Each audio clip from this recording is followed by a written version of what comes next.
Welcome to the Explainer. So, today we're kind of turning down the lights, pulling up a chair, and getting right into that chilling campfire ghost story vibe. We're going to explore the terrifying history of a childhood toy that, well, according to over a century of accounts, literally turned into a living nightmare. This is the real story of Robert the Doll. It's a piece of dark history that absolutely still haunts people to this very day. I mean, just think about it for a second. What if your childhood toy cursed you? Imagine your absolute most beloved, innocent childhood best friend. You know that stuffed animal or action figure you literally dragged everywhere? Now imagine it suddenly moving on its own. Imagine it actively ruining your life, smiling at your misfortune, and bringing this dark, heavy curse down on your whole family. Honestly, it sounds exactly like a Hollywood movie, right? But the source material we're looking at today insists this is 100% real history. And to really grasp the terrifying stakes of this story right now, today, just listen to this actual, desperate apology letter written by a tourist. It says, "Dear Robert, I am so sorry I took your picture without asking. Please lift this curse. Please forgive me, Robert." The source documents show that right at this very moment, this doll is sitting inside a glass case in a museum, actively watching people. And trust me, if you cross him, the consequences are incredibly severe. Okay, let's dive right into Section 1. A toy that curses you. To wrap our heads around this curse, we really have to look at the doll's unnerving longevity. We'll start way back at its dark creation in 1904, trace the decades of sheer terror up to its original owner's death in 1974, and then arrive at the present day, where Robert sits in his glass prison, supposedly still wielding all of his terrifying power. Moving on to Section 2, the voodoo doll's origin. Okay, so the year is 1904. Picture the Otto family, a very wealthy household living in this grand, massive home in Key West, Florida. They had a young boy named Robert Otto who went by the nickname Gene. According to the legend detailed in our source, the parents severely mistreated one of their servants, a woman from the Bahamas who was allegedly well-versed in voodoo and black magic. And before she left their service, she crafted a highly unique sort of parting gift for little Gene. Now, this wasn't some store-bought toy. It was completely handmade out of wire, cloth, and straw, and stuffed with these mysterious items. The psychological bond that formed here was just incredibly deep. The boy loved this doll so intensely that he actually gave the toy his own first name, Robert. From that day forward, the boy chose to strictly go by his middle name, Gene. It's like they swapped identities. Gene and Robert the doll became completely inseparable. They ate meals together, they slept in the exact same bed, and Gene talked to him constantly. To the parents, it just seemed like a harmless, cute childhood phase. But that innocence was about to shatter completely. Which brings us to Section 3, terror in the Otto house. So, Gene's parents were totally used to hearing their son talking to his doll in his bedroom. That was totally normal.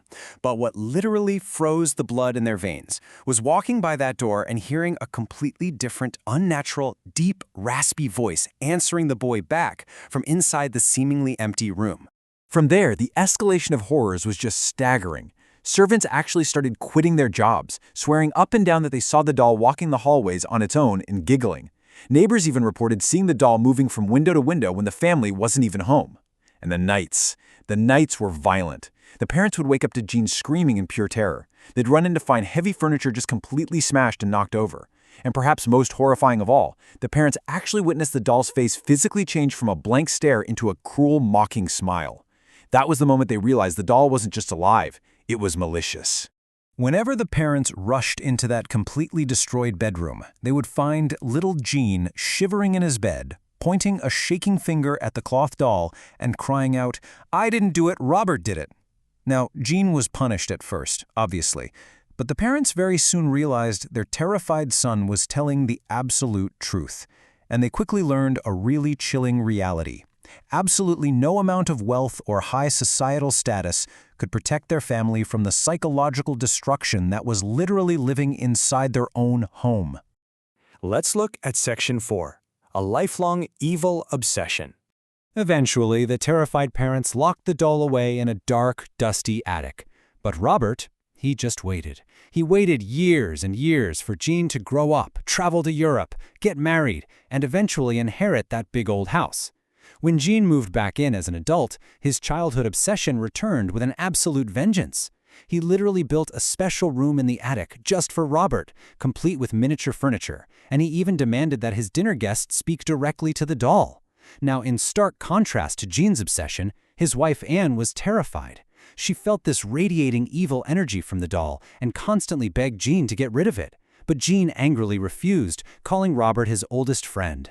Anne's mental health just rapidly deteriorated as she felt trapped with this cloth entity, while Gene descended further and further into his obsession until he passed away in 1974. Anne immediately fled the house, leaving that wicked doll locked inside. But of course, the story doesn't end with Gene's death. A new family ended up buying the house, and their 10-year-old daughter found the doll up in the attic. Thinking nothing of it, she happily added it to her toys. But within days, the little girl woke up screaming in the middle of the night. She claimed Robert was moving around her room, had actually climbed onto her bed, and actively tried to choke her. The source notes that even today, as a woman in her 50s, she absolutely refuses to talk about the doll because the trauma is completely burned into her brain. The family quickly realized they had a cursed object on their hands. Now, for decades, there was this really dark rumor that the voodoo servant had stuffed the doll with little Gene's actual human hair to create some sort of dark spiritual bond. But modern museum experts have examined Robert pretty closely. It turns out he is actually filled with wood wool, which is a mixture of synthetic cloth and wood. Yet, while science can perfectly explain his stuffing, it totally fails to explain the bizarre heavy energy that still continues to surround him. And here's a really fascinating piece of trivia for you. If this story sounds even a little bit familiar, it's because this real-life nightmare directly inspired Hollywood.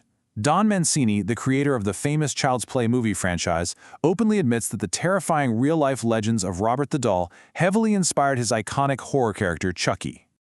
All right, Section 5, The Wall of Apologies. So, the family who survived the doll eventually donated it to the Fort East Martello Museum in Key West. Robert now sits inside a heavy glass display case, but let me tell you, the curse is far from over. It now targets everyday tourists. If you visit, you have to follow incredibly strict survival rules. Step 1, you absolutely must ask Robert for permission before taking a photo. Step 2, you must wait to see if he tilts his head or smiles. Only then can you proceed to Step 3 and take the photo. If you laugh, if you mock him, or if you just snap a picture without asking, you will face the curse. And what exactly does that curse entail? Well, these are the documented consequences that have actually befallen skeptics who broke the rules. People have walked out to find their car brakes immediately fail. Tourists have received calls that their houses burned down while they were away on vacation. People have suffered inexplicably broken bones just steps away from the building. And expensive cameras and phones pointed at Robert without permission, they are known to drain from 100% battery to 0% in a single second. Today, the walls surrounding Robert's glass case are entirely covered with thousands of letters from all over the world. People whose lives were ruined after photographing the doll write these desperate letters begging for his forgiveness. And the most amazing part of the whole shebang, the museum staff actually reads these letters out loud to Robert, and then they pin them to the wall. According to the source, many people report that their run of terrible luck stops the exact day their apology is delivered to the doll. Look, whether you believe Robert the Doll is possessed by a dark voodoo spirit or you just think this is all a massive psychological phenomenon fueled by fear, the thousands of broken cameras, ruined lives, and desperate apology letters are very, very real. So I'll leave you with this. If you ever found yourself standing in front of that glass case in Flora, looking deep into those hollow eyes, would you ever dare to take a photo without his permission? Thanks for joining me on this journey into the unknown on this explainer. Keep your curiosity sharp and, hey, maybe, just in case, always ask for permission.